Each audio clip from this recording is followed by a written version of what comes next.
breaking. Trump issues new ultimatum to Europe. He's trying a new method. Okay, it's day 31 of Operation Epic Fortnite Fail, Operation Epstein's Fury, Operation Epic Fail, whatever you want to call it. And Donald Trump is going through the phases of tacoing and then turning around and saying, no, we're going to pummel them even harder. We're going to send troops there. We're going to, we've won the war. We haven't won yet, but we're going to win it any day now. Strait of Hormuz is open for business as long as someone is like brave enough to try it.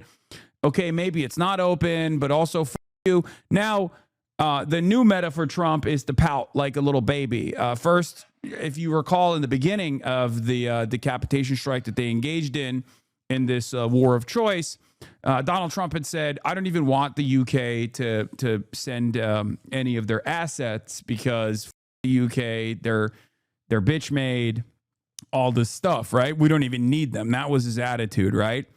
Well, it's been 31 days. No visible accomplishments have taken place. America's not winning the war, even though Americans think that America is winning the war because we're some of the most propagandized people on the planet. Donald Trump has decided he's going to try a new technique, which is I'm just going to withdraw. I'm going to retreat and the Strait of Hormuz will be closed and you'll see what it's like when I'm gone.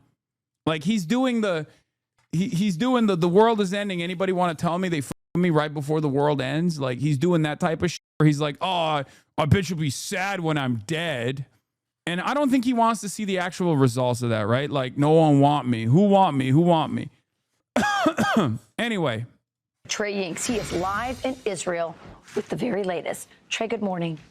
Yeah, hey guys, good morning. Just last hour, President Trump issuing a new ultimatum to European countries about the Strait of Hormuz. President Trump taking to Truth Social to say, quote, all of those countries that can't get jet fuel because of the Strait of Hormuz, like the United Kingdom, which refused to get involved in the decapitation of Iran. I have a suggestion for you. Number one, buy from the U.S. We have plenty. And number two, build up some delayed courage. Go to the Strait and just take it. You'll have to start learning how to fight for yourself. The USA won't be there to help you anymore, just like you weren't there for us. The president goes on to say Iran has been essentially decimated. The hard part is done. Go get your own oil. Now, overnight, the United States hit an Iranian ammunition depot, reportedly with 2,000-pound bunker buster bombs. That, according to the Wall Street Journal. The president released some video on Truth Social overnight showing the massive amount of destruction outside the city of Isfahan. While the U.S. and Israel are ramping up pressure on the Islamic Republic, President Trump is still offering Iran a chance at a diplomatic solution.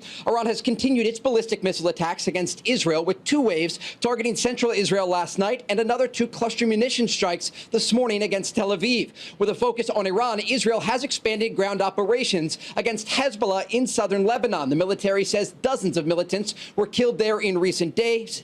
And today, Israel's defense minister, Israel Katz, announced that Israel is building a buffer zone in southern Lebanon up to the Litani River. The IDF announced that 4 additional Israeli soldiers were killed yesterday, bringing the total since the Lebanon operation began to 10 killed. On Monday, a funeral was held for one of those soldiers, just 19 years old. Now the region waiting to see what will be said at this briefing at the Pentagon, as once again, President Trump is offering the Iranian regime diplomacy. If they do not take his offer, officials say this war will escalate. Guys? So, Trey, we saw the attack on the Gulf states and on Israel. But can you compare the number of attacks now as opposed to 1 week ago, 2 weeks ago, 3 weeks ago? Yeah, the Lebanese incursion, to say the least, is not going well. There was a guy from Connecticut, as a matter of fact, who chose to fly out to Israel, the apartheid state, conducting a genocide, and do the genocide himself. He was like, I'm going to take matters in my own hands. And as a part of that, they sent his ass to Lebanon, and he died. And apparently, he was actually supposed to come back to the United States of America. And it's hard. It's really hard to look at that situation and be like, well, you brought this on yourself. Like it's just so difficult for me to look at that situation and be like, you were living in the lap of luxury in the imperial court in the United States of America, and you chose to put on the Nazi uniform to go and like kill people in Lebanon, to kill people in Gaza. and you know, you can't do that any longer because we were invading Lebanon. It's tough, real tough. Obviously, as you guys know, I am in favor of prosecuting all war criminals that go and adorn the garb of a foreign state's Nazi militia. You know, I think like there is functionally no difference than some American or Westerner literally joining Daesh. Okay. It's just not different. Like, the only difference is we don't receive these people in the same way. We don't look at these people in the same way. We just think like, no, that's an ally, so it's totally appropriate for them to go and do genocide. I don't think so. Like, how is that any different than a guy who's like Johnny Jihadi or whatever, who's like, oh, I'm going to go and join ISIS. I'm going to go and fight alongside ISIS. You're a psycho. You're a psychopath. Okay? The U.S. and Israeli campaign against the Iranian regime has been very successful in going not just after the launching positions of these missiles and drones, as we've seen in new video from U.S. Central Command, but also, importantly, going after the production sites. What President... Yeah, like Brace Belden. Dude. Corresponding to an international call to arms to fight against ISIS alongside, like, socialist forces in Rojava is very different than going to do the genocide. Okay? There's a difference between people who are like, yeah, I'm going to go and I'm going to fight against ISIS versus people who are like, I'm going to be ISIS. Okay?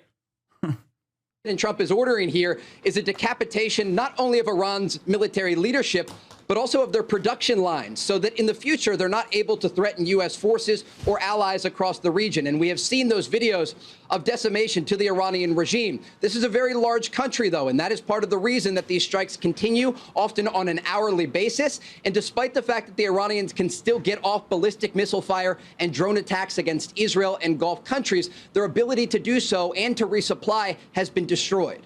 Be sure to like and subscribe for all the Fox News latest on YouTube and catch full. President Trump. Anyway, Trump slams U.S. allies again over their stance on the Strait of Hormuz. Now, you have to understand, their stance over the Strait of Hormuz is just, can you please not around with the Strait of Hormuz so, we can get energy. We can get our oil and gas tankers out of there. Okay, that's their stance. The problem is, America and Israel had very different opinions, and they followed through on their desires. And of course, now the Strait of Hormuz is closed. And it's ridiculous because they didn't have a say in this process at all, right? They had no say in this process. America and Israel decided the fate of mankind for everybody else, basically.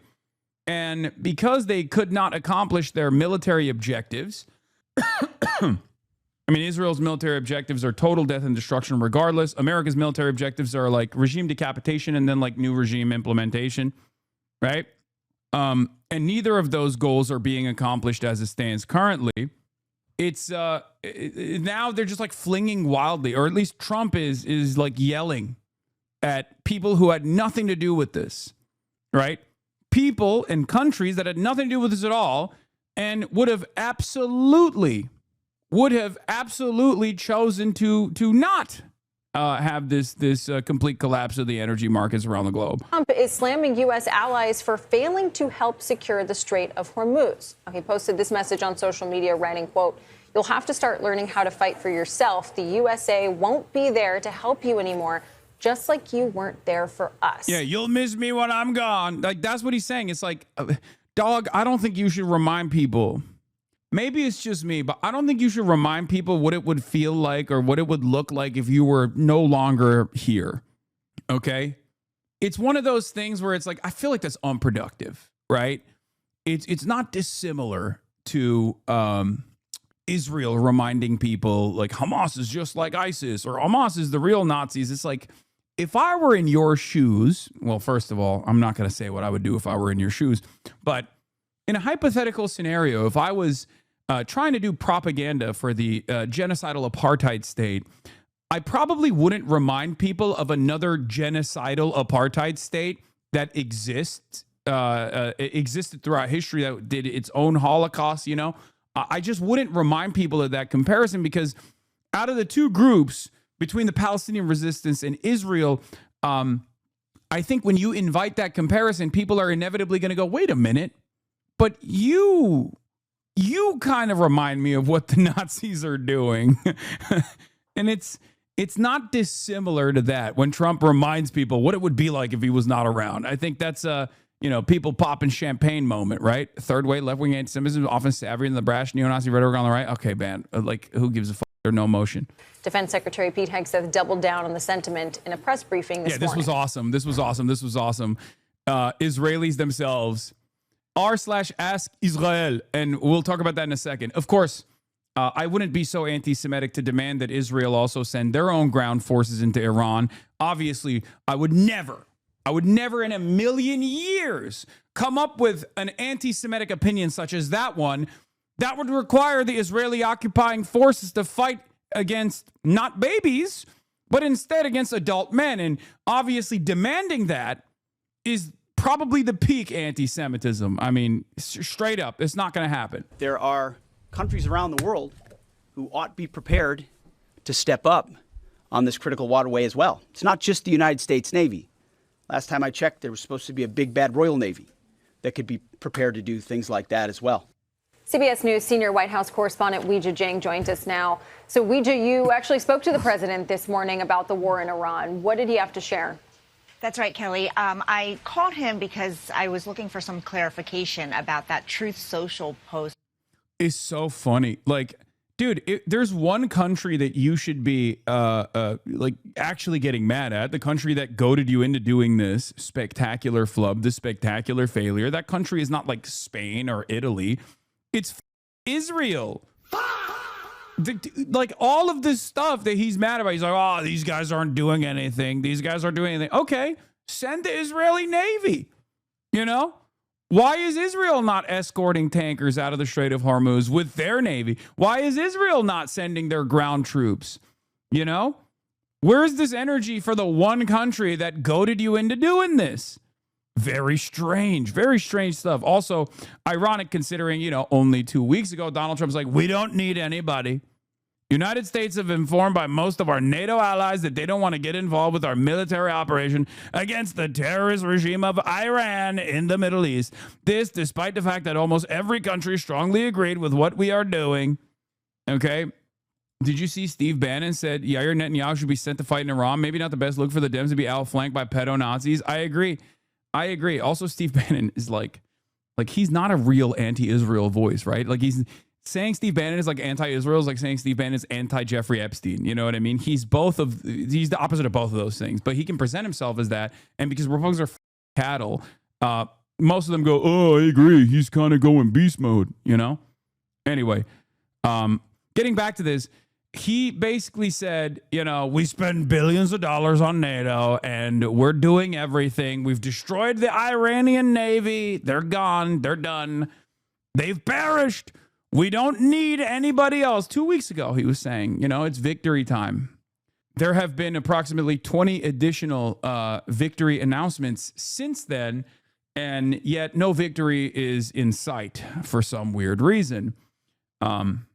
Apparently, Israeli news said they have a red line and will not be sending ground forces. They don't have ground forces. Their ground forces can only do genocide. They only know how to kill unarmed Palestinians. I cannot explain this enough. I'm not even joking. Look at what the is going on in Lebanon. Okay? Look at what's happening in Lebanon. Hezbollah is melting their Merkava tanks, $6 million a pop, $10 million a pop with the trophy systems and everything else included. They're losing like 10 tanks a day. Hezbollah is literally whipping them, okay? Belt to ass.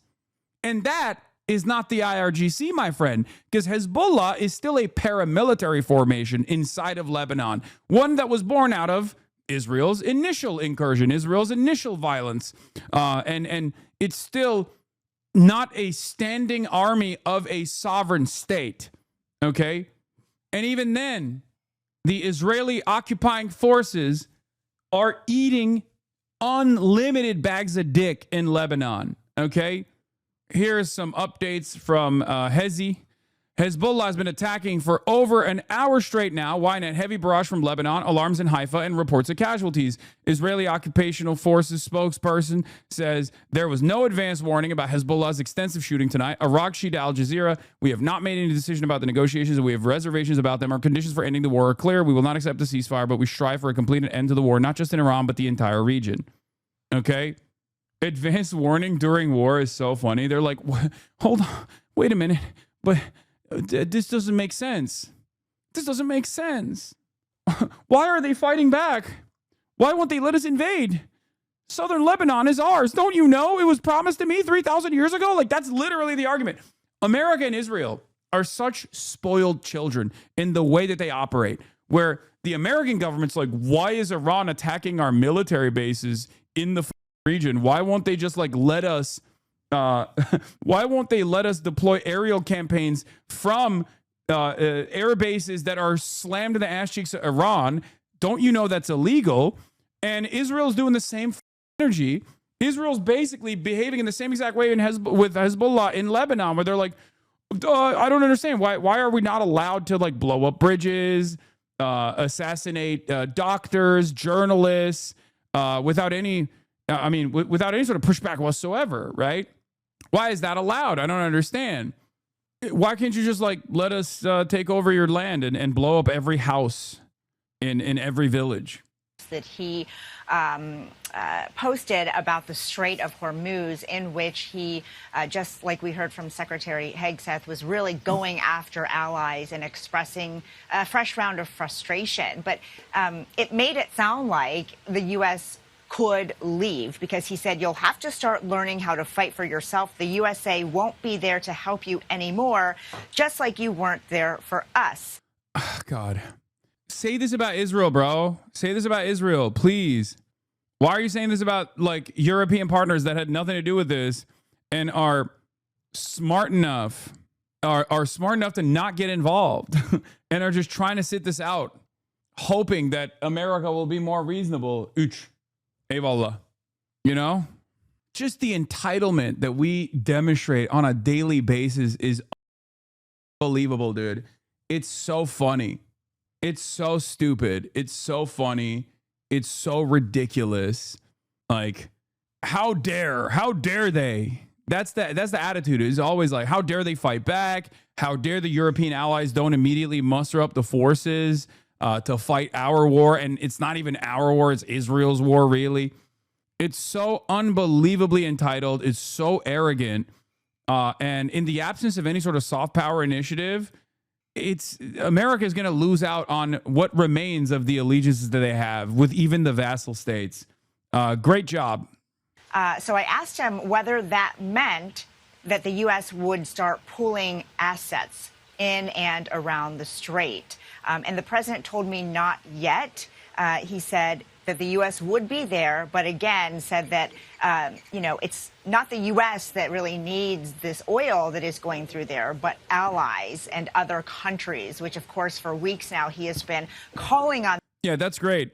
That's a great reminder, by the way, to everyone else around the world, especially in like the Chinese area of influence, that you do not give a f about them at all. Like, you will literally make decisions in other parts of the planet that will genuinely bring financial calamities upon them, right?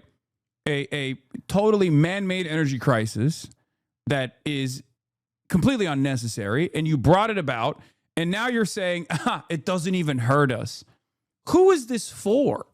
Like, who is this for? If you are in a developing country that has an American military base, okay? If you're in a developing country that's in like the Chinese sphere of influence and you have an American military base, you have to really reconsider that, right? Like, you have to be like, okay, that's insane. You're causing tremendous suffering here because you decided to go to war with Iran, and now the Strait of Hormuz is closed. Now I can't get energy on my energy grid, and you've also completely given up on defending the other countries that I'm looking at that have American military bases. They're basically just missile sponges. Why the f should I continue with this? Like, how does this benefit me, right? America is no longer the guarantor of stability. Okay? It's not. As a matter of fact, American presidents invokes instability.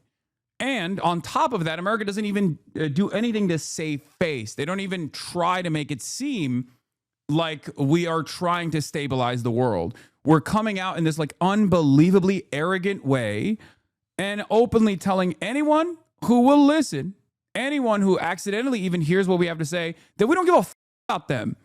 I think this is sheer imperial hubris, okay? Especially at a time when America is very clearly overextended, when the American empire is coming to a close, right? And American force projection capabilities have diminished in the eyes of the world, right? Everyone can see it, right? Everyone recognizes that American imperialism is a paper tiger, and yet they're still operating on, you know, the last couple of decades propaganda, where we are saying to the rest of the world, like, we don't give a fuck about you. We don't give a fuck about you. What are you going to do about it? We have a military base on your soil, and you're going to shut the fuck up, and you're going to like it. Let's continue with our failed government now. Them to apply more resources to try to secure the strait. But he said, I am not a gatekeeper for them. They weren't there for us. And added that at some point the U.S. will leave, but not quite yet, basically saying that, you know, if these countries want the oil, they're going to have to come in and eventually do their own work.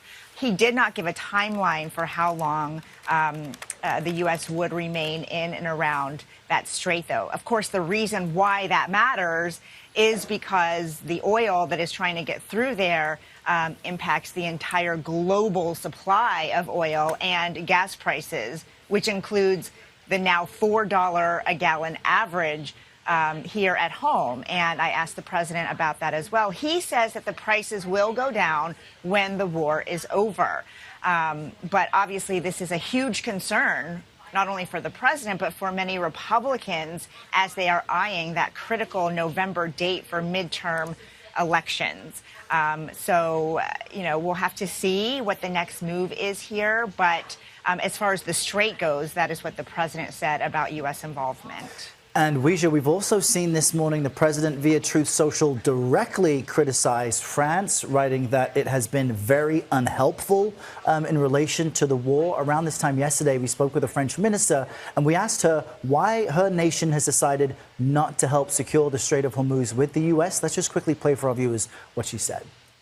Our intention is that we can resume as soon as possible trade, but we need to do it once we can secure the situation and ensure that we are defensive, not offensive. We do not want to enter into a war without a framework, without a sort of certain guarantees, and this is why we might seem skeptical, but our intention is really to protect our citizens. And she also mentioned there are some 400,000 French nationals in the region that they want to protect. So based on your conversation with the president this morning, you've covered him for many years. You can kind of read between the lines sometimes and understand his tone. What do you think about his frustration with allies like France, and why is he choosing today to lash out? I did ask him, Errol, did something happen that triggered this post about the allies? And he didn't answer it explicitly, but he just went on to complain about how they were not there for the U.S. And he also mentioned NATO, and that NATO has also been, quote, terrible. The difference, though, Errol, Are freedom fries back on the menu? Hell yeah, dude.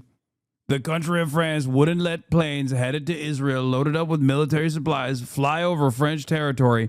France has been very unhelpful with respect to the butcher of Iran, which, you know, are you talking about yourself? Are you talking about Netanyahu? Or are you talking about the Ayatollah Ali Khamenei, who's now dead, who has been successfully eliminated? The USA will remember. And Italy also had some smoke as well. Now Italy follows Spain in denying U.S. landing rights. Poland refuses to transfer Patriot missiles. Cracks appear in the U.S.-UK intelligence sharing. The transatlantic alliance is breaking down in real time. I never thought that I would see my goat, JD Pondon, do this, okay? I never thought that my goat, JD Pond, permanent first world genocide Don, the Donnie Dean himself, okay, actually shake up American hegemony in such spectacular fashion in such a short period of time. Oh my Lord, dude. Yeah, also a demand from Poland to transfer their Patriot missiles to Israel is an admission that they're running out. Okay? They're running out. Shouts out to the Polish, by the way. Shouts out to the Polish. My kings, defend yourselves. Okay? Defend your sovereignty. My goats. What do you mean you're going to hurry away Patriot defenses to Israel? That's not the reason. What's the reason? They just want Poland to be unguarded against like Russian incursion. Is that what it is? I've been screaming about this for years. If the left in Europe refuse to capitalize on American decline by pushing for decoupling from the U.S. as a core foreign policy pitch on their agenda, then the right eventually will. It's a perfect popular argument to couple with class-conscious politics, European sovereignty, and an independent path. It ticks all the principled and practical boxes and will only grow in popularity. I've made this argument quite a bit as well. Luckily, in France, LFI is capitalizing on this, and yet none of the other quote-unquote socialist parties are doing so. I guess the only one that you can associate with like social democracy or like the left flank is the Spanish Socialist Party, which is not really, let's be real, it's not a real socialist party at all. But Pedro is PSOE is doing at least like he's moving in that direction, and he's winning a lot of favor for it as well. LFI is fully occupying the anti-war space. Yeah, they have an alliance with the left party. Sorry to inform you that Die Linke is doubling down on their Israel support. Ugh. Anyway, left parties, true left parties must make this argument, okay? True left parties must make this argument, or else they will lose to fascists. That's it. This is not true. From what I understand, Die Linke has quite a bit of problems internally about how to deal with the issue of Israel. Am I wrong about this assessment? From what I've seen, there is like a lot of internal back and forth about like, can we be anti-Zionist? Should we say that we're anti-Israel? Or are we allowed to even say that legally? That's what I've seen. And that creates bad messaging overall. This is not the time to have those internal conversations. This is the time to be bold. And if you don't do that, the AFD will come in and occupy that space, occupy that lane, right? It's a spectacular flub. It's a mess. So is all the right wing, and the center just wants more money for the old rich. So yeah, all good, I guess. Yeah. 1 minute in, this guy already on his anti-Semitism. Yeah, you already know, man. Yeah. I'm Mr. Anti-Semite. I'm Columbia Anti-Semite. Luckily, the Greens are doing a much better job, helmed by Hasan Abihed, Zach Polanski, and they're under fire, for the record. They are under attack for that reason. But they are owning that space, and that's a good space to own.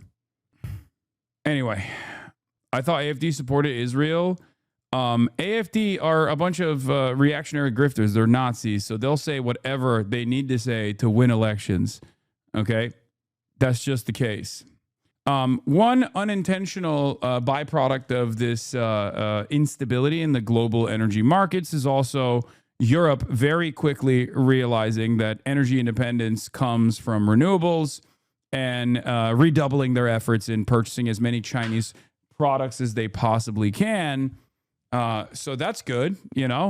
Donald Trump and his psychotic, bloodthirsty nature has unironically caused Europe to remember, we do need renewable energies for energy independence, as a matter of fact. And we do have to get them from China because they basically own that space. So that's cool. Good luck to everybody. Donald Trump obviously had a response to that. He said, just buy the gas and oil from us. We have gas and oil. Buy it from us. And that's what he said. Idiot. That, and this is something that the Secretary of State has brought up as well. which is, look, we were there for the Ukraine-Russia war, and that's not our war. The difference is that the U.S. is a member of NATO, and so that is why it is involved with that war, because obviously there are interests there to ensure or try to ensure Russia does not strike a NATO ally, because that would pull the U.S. into that conflict. What we're hearing from the French here and from other allies with regard to the Iran war is that we didn't start this. We didn't have anything to do with this war. In fact, we were not even given a heads up that the U.S. was going to strike. So that's why they say now they shouldn't have to be involved with the cleanup and with getting potentially, pulled in to that conflict. I think the ones that get over here will always be the ones that don't demonstrate any sovereignty against America. And I'm, of course, referencing Japan.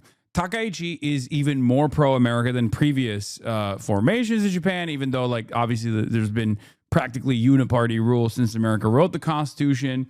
Japanese politics are so stupid. I'm sorry. I'm not going to get into it. The population does not give a shit about anything. I've never seen a more disillusioned country, a more disillusioned voter base that just goes, I don't know, I guess I'll just vote for this person. They're omega cucked. But Takaichi has been aggressively posturing against China and was sucking up to Donald Trump as recently as last month, even though America's initiatives in Iran have been devastating for Japan. Okay? Devastating for Japan. There are Japanese nationals that are in Iran. Japan relies on the Strait of Hormuz for all of its energy. And America did not even inform Japan that they were going to bomb Iran, which would lead to the closure of the Strait of Hormuz. That's an unbelievable mistake. It's not even a mistake. It's just an unbelievable way to show the Japanese people that, we don't give a fuck about them. And yet Takaichi is so slammed so far up the ass cheeks of Donald Trump. It's incredible. But the president clearly views it differently because, he says this does impact those countries and therefore they should be helping to try to secure the strait. What I got overall, Errol, was just a sense of readiness from the president to find a way out of this thing because he understands that time is ticking.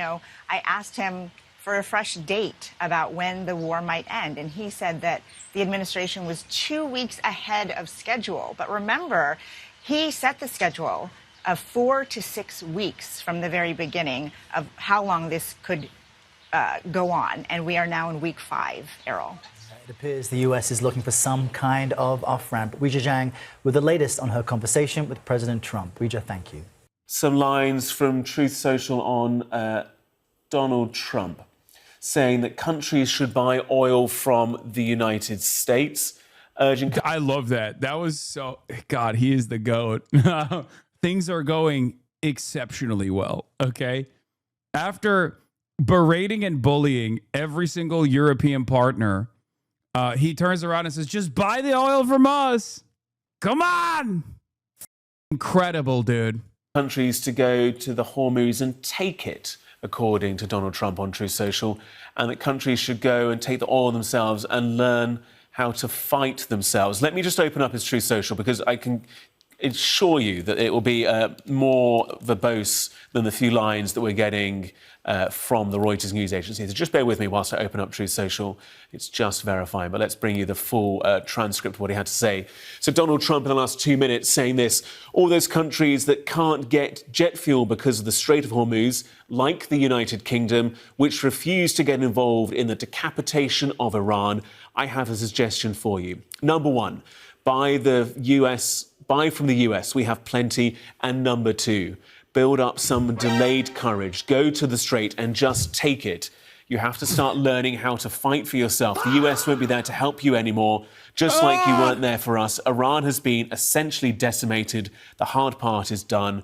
Go get your own oil. So the breaking news in the past 2 minutes, Donald Trump posting on Truth Social the following. It's such a funny thing to demand. We f***ed up.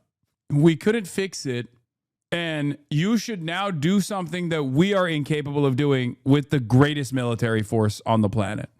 Like, I can't read this as anything but a total surrender. I just don't know if this is real or not. You know what I mean? I just don't think this is real because, like, everything that he's doing, first of all, everything he's done is up to this point is so inconsistent, right? One day he says he's doing total victory, unconditional surrender. The next day he's literally doing the unconditional surrender himself and trying to sidestep the blame over to Europe, which had nothing to do with this at all. And they're just simply suffering as vassal states. But then also he's simultaneously deploying more and more troops into the region. So I can't read this as him trying to find an off-ramp, but instead just a way to conduct his favorite activity, perfidy, right? Perfidy is Don. He loves that shit. He loves doing a pump fake, right? Oh, we're going to do negotiations. Oops, we blew up your Ayatollah. So he's, who knows? Who knows which direction he's flailing in. There is still, what is this? Let me make this. Come on, man. Come on. Enough like Hasan Abi takes, please. Like SGA drawing fouls. True. Yusuf Manayar says U.S. stock markets are in the midst of a major rally on indicators that Trump may finally stop digging and start ending this stupid war. Oil markets, however, are showing no such optimism yet.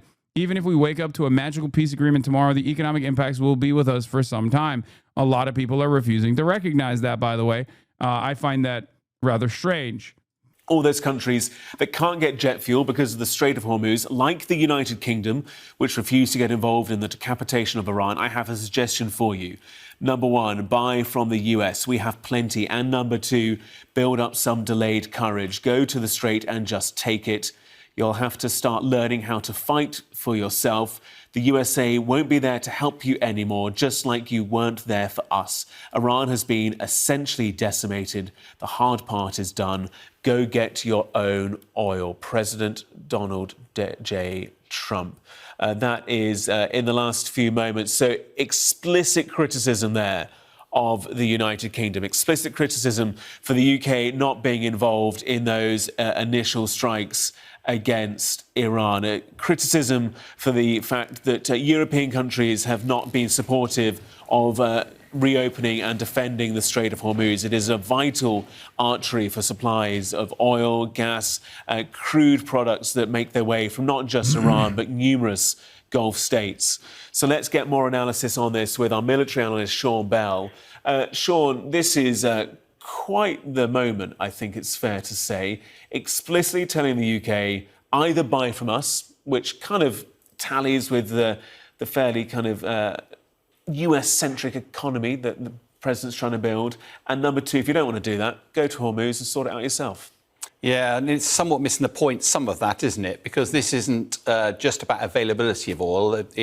America provides more than enough oil than it uses, but its prices have still gone up. It's about global prices for oil, and therefore, whilst there's still friction in the world, the global price will stay up. I think what's most interesting is we've seen a gradual simmering of President Trump, frustrating that he's the only country that's gone into this war, frustration that NATO allies weren't involved. It's not a NATO war. NATO is a defensive alliance. A frustration that countries like the UK haven't got directly involved. What was the defensive posture of NATO with Libya? No, NATO is not a defensive alliance. It's never been a defensive alliance. It will engage in offensive.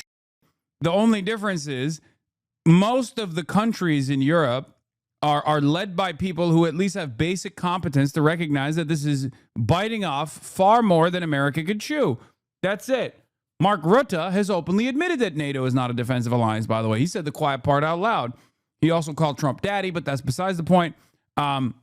So the notion that like NATO is a defensive alliance is ridiculous. It has nothing to do with this. The reason why European partners are not leaning into this initiative is because this is not Libya, right? This is a sovereign country that has developed sovereignty over 47 years, specifically against the Western world, and have developed the tools to be able to maintain their sovereignty. And we're seeing the impact of that right now. Okay? Trump is also treating the GCC. What is this? Trump is also treating the GCC like ass. I don't know what the point is. It's because Trump doesn't give a about the GCC because Israel doesn't give a fuck about the GCC. Remember that. Israel's goals are like a weakened GCC also suits Israel's goals here, right? So for that reason, it's perfectly fine for Donald Trump to like cook the petrodollar in this spectacular display. It doesn't make any sense for longevity. It doesn't make any long-term sense at all. But at this point, it's very hard to make sense of anything that Trump does. Really, I try every day. And it's a defeat after defeat. None of it makes sense, and I don't know. I mean, it's totally antagonistic to any kind of like hegemony needs that America might have. It's unbelievable. Yet it's not been clear what the legal justification for the war is, and quite rightly, I think, in most people's view, the British Prime Minister has been somewhat circumspect to getting dragged into it. But now you're seeing that despite the military dominance of America, Iran is still fighting. It's still able to launch counterattacks. And the Straits of Hormuz is now a real thorn in the side of Trump. And as we were talking about earlier, many of my military colleagues are saying that the most elegant way for America to extract itself is to celebrate that it's actually achieved its strategic objectives. It's left a few fires blazing, metaphorically. The Straits of Hormuz is one of them. And actually gone, right, Europe, you're more reliant on the Straits of Hormuz than I am. Deal with it. I'll disappear. I'm the only president who could actually deal with this threat. The president there taking real issue with the fact that there wasn't the courage, as he says, to have got involved earlier, and that the UK needs to start learning to fight for yourself. The UK won't be there to help you anymore. With the greatest respect to those involved in the British Armed Forces, would it not have been fairly tokenistic if the UK would have got involved? Because the US military is just so much bigger by magnitudes that actually whatever the UK did send wouldn't really have shifted the dial all that much, certainly not beyond what the US could have. So this is correct. And I've repeatedly brought this point up. The real reason why America wants European partners to get involved actively is not because they are desperate for additional military presence. It's more so for the diplomatic pressure, right? Because Iran is a sovereign nation that wants to develop bilateral, unilateral, or like commitments with all these other countries. They want to be treated like a normal sovereign state, right? For many, many years, this has been denied of Iran because America is the hegemonic superpower and is in control of the ambitions of Western empire, right? So that's the major goal here, right? No, it's not ground troop fodder, dude. No. You think the American military is going to benefit tremendously from like 10,000 additional units coming from Europe? No, of course not. It's the same with Afghanistan and Iraq. It's more so to say, look, the whole world is against you. Okay?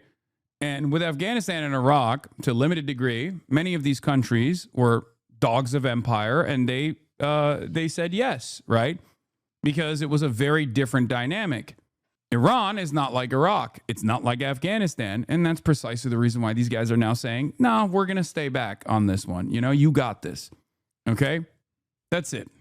They can't develop a coalition of the willing here because most of these countries don't want to suffer the consequences. They don't want to suffer the domestic consequences because there is a tremendous anger against America, right? There is they don't want to have to deal with like popular uprisings. They don't want to lose their power. And on top of that, they don't want the smoke. They would much rather deal with Iran diplomatically and cut side deals with Iran. It's not that's why I also laugh when like the GCC states will be like, we're going to join the battle. It's like, with what army? Like, you already have just more American tools, right? So if Iran is fighting against America, it's basically fighting against the entire world anyway. So what are you going to do? Like, what are you going to do? You're Saudi Arabia. What are you going to do? United Arab Emirates. What are you going to do? I mean, you have nothing. So your theory, first of all, is that cricket walked on Byron Nome and the axe saw too much, and that's why cricket had to meet with his unfortunate tragic ending. Dogs know all our secrets. Cricket knew. What is this conversation, man? Ugh. Marco Rubio, if Europe won't allow us to use the bases we man and fund for their defenses when we need them, when we ought to close them down and remove our troops from Europe. If they get attacked by Russia, we can discuss whether or not we have time to help. I mean, that's spectacular. I mean, just straight up. Again, I wouldn't be saying this, especially right now. Okay? I wouldn't be saying this. Like, this is the worst time to say this. Okay? In the entire global design, post-World War II, New World Order, this is perhaps one of the worst times to make this threat a potential promise, okay? And I've been a big supporter of NATO. And one of the reasons why I've been a supporter of NATO is because I believe that these basing rights give us leverage and give us flexibility and operational capability all over the world. But if NATO is just about us defending Europe if they're attacked, but them denying us basing rights when we need them, that's not a very good arrangement. That's a hard one to stay engaged in and say this is good for the United States. So all of them's going to have to be re-examined. All of it's going to have to be re-examined. And I've been a big supporter of. Yeah, re-examine and what? You're going to pull out? No more NATO? Great. I mean, do you know how much sovereignty these countries could develop? Like, all these middle powers unironically could build a robust EU coalition without NATO. Okay? Without NATO, there isn't the constant presence of American troops on European soil. It's just America being forced to retreat, but claiming in a very funny way. They're saying, like, you can't fire me, I quit, right? You get pulled into the office and your boss is about to fire and you're like, I quit, you can't fire me. Okay, great. Fantastic. At this point, Maoists should electorally support Trump. I mean, actually, yes. MAGA communists were right, just not in the way that they thought, this was going to unfold. Donald Trump has been the most successful anti-imperialist force that the Western world has ever seen. Okay? If you're a third worldist, Donald Trump is your guy. Done and could still do by itself unilaterally. You're absolutely right, but I think this is less about what militarily could be done and more the symbolism that rather than it being President Trump's war, it suddenly becomes an alliance war. Give justification to it? Yeah, and therefore also means that actually the alliance is sort of stepping in and having to deal with the fallout from this.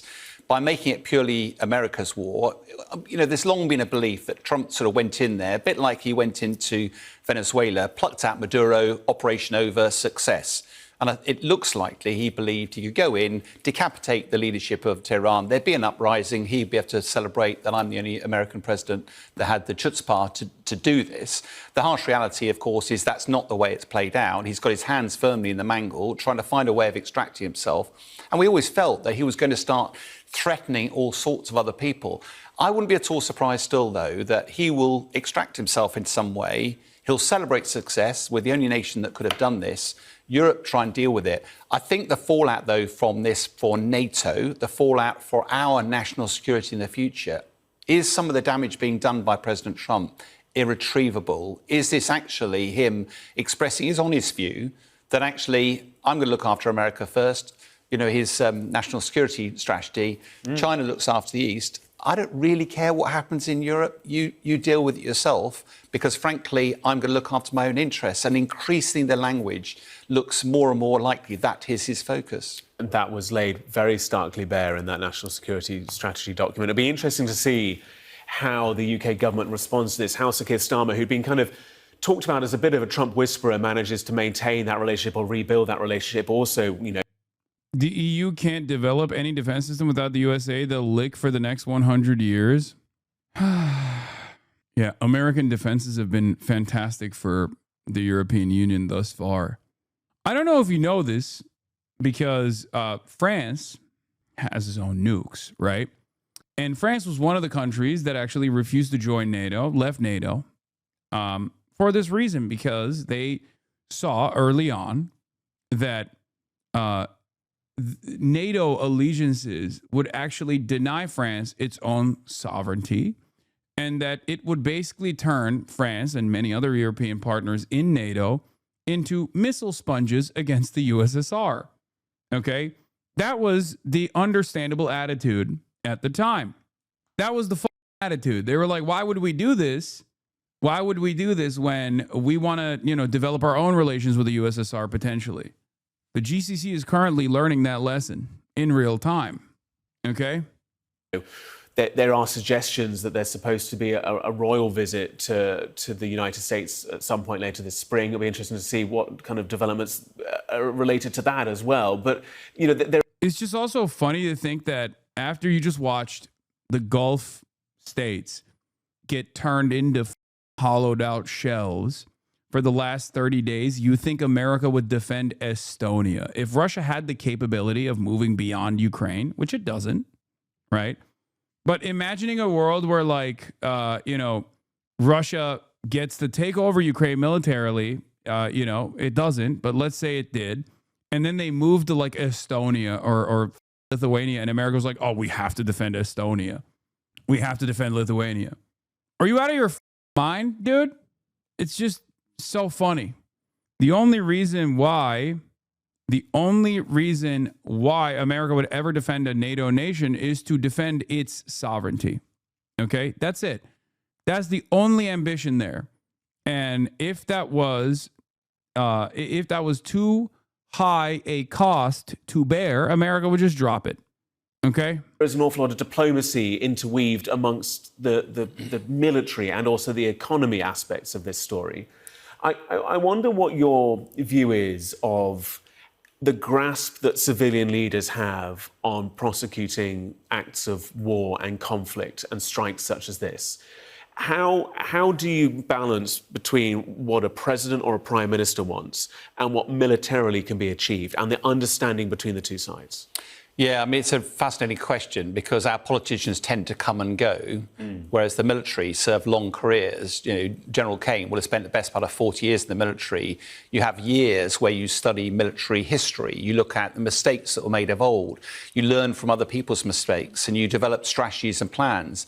Ultimately, all of military action is simply a means to an end, and your political objectives are absolutely crucial. And I remember when I was serving in the military, we would hold our political leadership to account to say, you're going to send the young men and women of your country to war. There will be some of them that don't return. You've got to be able to look their parents in the eye and know that you did it for the right reasons, and also you'd plan for the day after.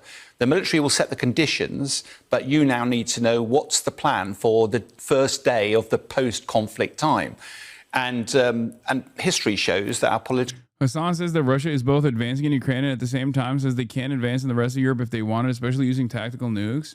I said Russia cannot advance beyond the areas that they've taken over militarily in Ukraine. As in, Russia cannot occupy, as it stands currently, the entirety of Ukraine to then advance beyond Ukraine to other countries in Eastern Europe. Okay? I don't know what happens to so many people whenever I bring up whenever I say the R word, Russia, everybody just loses their mind and becomes professional misunderstanders in the chat. Okay? I'm not saying it's good that Russia invaded Ukraine. I've said it's bad that Russia militarily invaded Ukraine 1,000,000 times over. And I'm also just being honest about Russia's limitations as far as advancing a ground incursion beyond the Ukrainian soil that they currently occupy. Masters don't always get that right. On this particular occasion, the very fact that Trump is shooting from the hip all the time, we haven't got time now, but certainly one of my military colleagues, when he started saying NATO's never been there for us and people were frivolously, a long way from the front line in Afghanistan, I served 3 tours, 2 years of my life in Afghanistan. I was backwards and forwards in airplanes, packed full of young men largely that would lost a limb or two. The huge price we paid. We had double the rate of casualties in that conflict per 1,000 folks involved. And for a president to dismiss all of that, I think it's very troubling. And going back to your first point, is what's Prime Minister Starmer going to do? I think he's very wisely tried to play the long game here.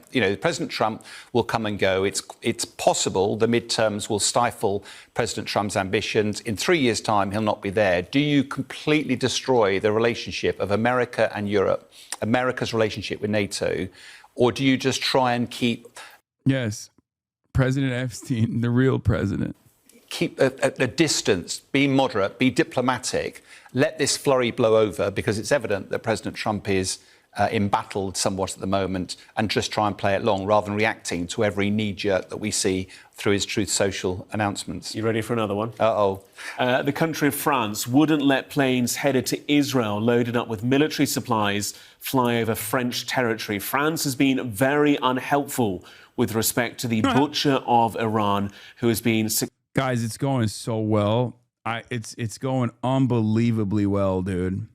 I need you guys to understand, this is W after W, okay? When the president is crying on Truth Social like this about all of our most valuable strategic allies that we have security cooperative agreements with, refusing to go along with our endless bombing campaigns in Iran and putting their foot down in spite of their vassalized status, that's obviously a sign that things are going so well, okay? Fantastic. Successfully eliminated. The USA will remember President Donald J. Trump. And I think I'm right in saying that Spain had also denied access to American military flights through its airspace. So it's not just France. It's other European nations, the UK as well, reticent to be as involved as the president would like. And he is angry. Yeah, but I think what we might be seeing is President Trump laying the foundations of his exit strategy. Right. That actually, there's a lovely quote from Churchill. Are European politicos and military all that optimistic about the U.S. that things will be fine after Trump and he'll be gone soon? I think they're just going along. They're taking it step by step, day by day. I don't know if there's a tremendous amount of confidence that Donald Trump is going to go away at all. I don't know what the European calculation is, but S&P 500 surges 2.9 to its biggest gain since last spring as hopes build for an end to the Iran war. The market is reacting in the foreseeable ways that we have seen thus far, which is hanging on every word that Donald Trump says that stability will come back again, because everyone has a vested interest in a permanent bull market, right? So they're just like, oh, he said it. He said the right words. Okay, it's time. It's time. Bye. So stupid. What is this? I'd like to remind everyone, because many European rightoids called the attack on Iran by the U.S. and Israel a brilliant move when it happened, and explained that the rest of us were just pussies who didn't understand Trump's genius, that if Israel and the U.S. had not attacked Iran, absolutely nothing would have happened to us. It's almost physically painful to think about the stupidity of those people. Yeah. If there's a thing, I don't even want to call a human, that I have even less respect for than the American MAGA, it is the Euroid MAGA, okay? You are not even cattle. American MAGA is cattle. You are not even a sentient being, okay? Genuinely, you are the dumbest, most servile thing. You're a totally separate thing. You're not even cattle, okay? You're not alive. It's crazy. They won't hear any of this because they're probably too busy watching Asmongold currently, but it's unbelievable, the servile nature of the Euroid MAGA. Oh my God, I feel so bad for the European Hasan because you have to exist in the same space as some of these morons that literally have no self-respect whatsoever, where they're just at the mercy of whatever the dumbest person on the planet, Donald Trump, says and does, and they have to sit there and be like, yes, this is so based, yeah, it's so based. Oh, you don't understand, yeah. Oh, Donald Trump is so good. God, it's so stupid. It's so stupid. Ugh, how do you live like that? I'm always mindful of that. He said, history will be kind to me because I intend to write it. And it feels like President Trump is writing this chapter of history. He's writing already, he's laying the foundations of how he was the only president prepared to do this, despite a lack of help from international allies, that he was prepared to put his military in, take the risk, deal with a long-term problem that was Iran. And actually, therefore, based on that narrative, Europe, you're going to have to pick up the pieces. And by throwing spears all over the place, Europe is concerned about the Middle East. I was chatting to Tara, just offset, our Iran expert, and she said one of the things that America's sort of trying to withdraw itself from this, but some of the tech dollars that actually emanate from the Middle East countries, if the Middle East now needs to rebuild some of the damage that's been. Do you think Asman will change his tune about this war because the majority of his European audience is being affected by this war, sort of like how he changed his stance around Greenland? Probably. Not that it matters, because, again, this is the beauty of farming the lowest common denominator. Okay? If you farm an audience of morons, if you farm an audience of stupids, which, sorry, guys, right-wingers are objectively dumber on average than liberals and leftists are. It's just the case. They are much more susceptible to changes in your commentary, and they won't punish you for it. They won't think you're being indecent. They won't think you're grifting. And they'll just they'll reward you endlessly. That's it. Yeah, if you want to sell to people, if you want to sell something to people with ease, sell to stupid people. And there is no group as stupid as European MAGA. Okay? None. They are dumber than the American MAGA. When you think about the dumbest guy you know in the American MAGA movement, now times that by 10. Because at least the American MAGA guy thinks like, oh, American prosperity, American force projection, it makes me feel powerful. It's like when you're a European MAGoid, okay, when you are a fascist in Europe, because now the international fascist movement has basically just become MAGA, right? You unironically are just saying, like, I don't want any national sovereignty at all, right? I don't want any national sovereignty whatsoever. I just want whatever America wants me to do. I'm so servile. I'm so to America.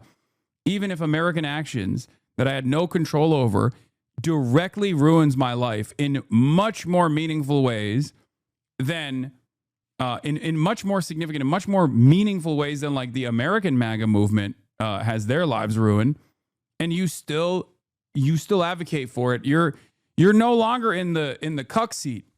You're in the hotel room next door. Your wife is getting and you couldn't even get the cuck seat. You put a cup to the wall to hear your wife getting plowed from the other room.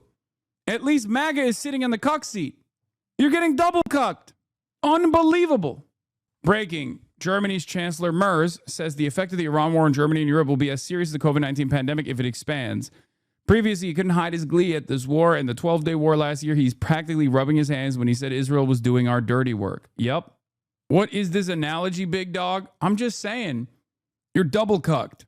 Done on friendly, then that money won't be flowing into tech industries. And Tara was very clear. The long-term implications of this could be profound for President Trump. But if he writes his own narrative, which he appears to be doing, sometimes it's difficult to put a counter to that.